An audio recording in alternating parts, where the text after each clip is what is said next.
Hello everyone, welcome to AP Sources Simplified.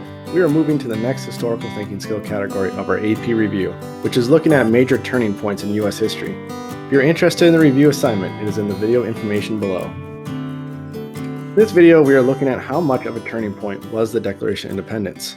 So we'll look at how much changed socially, politically, and economically with the signing of the Declaration of Independence as a fixed point in time.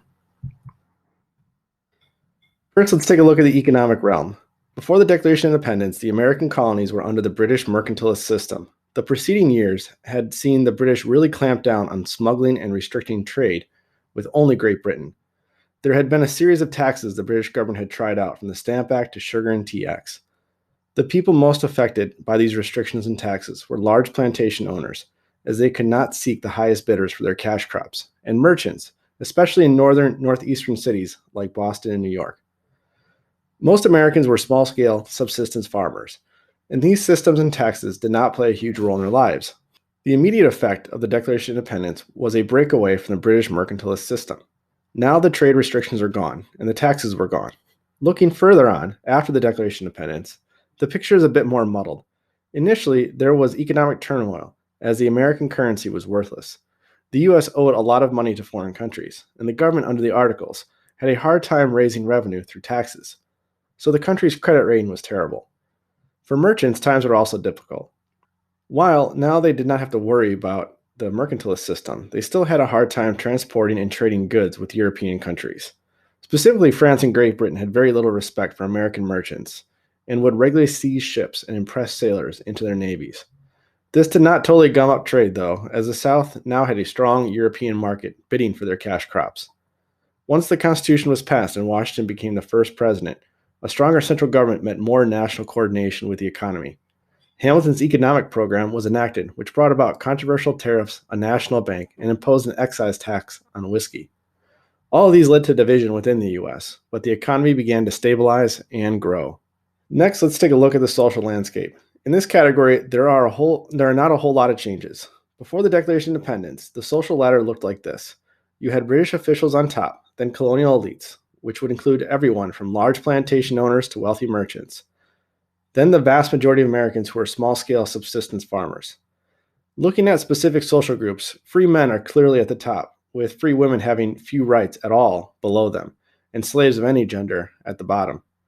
The immediate effect of the Declaration of Independence is throwing the British officials off the ladder. The colonial elites take their spot, but everyone else pretty much stays the same.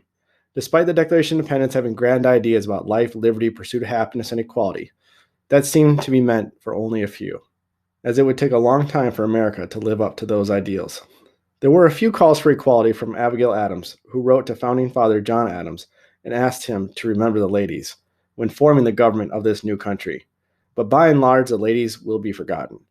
And while some northern states do abolish slavery, it will actually expand in the following decades from the growth of cotton as a cash crop and new territories added into the Union. Plus, the system itself does not change a bit, as chattel slavery's brutality will remain. The political sphere is where we see the most change. Before the Declaration of Independence, the British government had severely constrained political freedoms, the best example being the Intolerable Acts. Decades prior, colonial legislatures had considerable autonomy under salutary neglect, but right before the Declaration, they had been limited to what they could do. Town meetings in New England were restricted, and colonists could be searched and belongings seized with no warrant. Finally, colonists saw less protections in trials as the British government's grip tightened. The immediate effect of the Declaration of Independence cannot be politically understated. It overhauled the political system.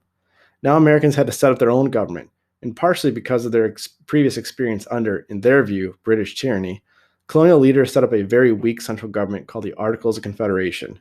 It was clear the state governments had most of the sovereignty, but this would also doom the Articles of Confederation to failure. A myriad of problems arose during the time of the Articles of Confederation, and it was decided that they needed to be thrown out in favor of a stronger, centralized government. The Constitution replaced the Articles in 1789, in which the central government gained power and sovereignty while the states lost it. 2 years later, the Bill of Rights were added to the Constitution, which enhanced individuals' freedoms and rights. On paper, anyways. Under the second president, John Adams, it was shown how these freedoms could be curtailed as his administration passed the Alien Sedition Acts. But now it was the American federal government curtailing freedom, not the British. Okay, that does it for analyzing how much of a turning point the Declaration of Independence was. Like the video, subscribe to the channel for more AP review and primary source explanations.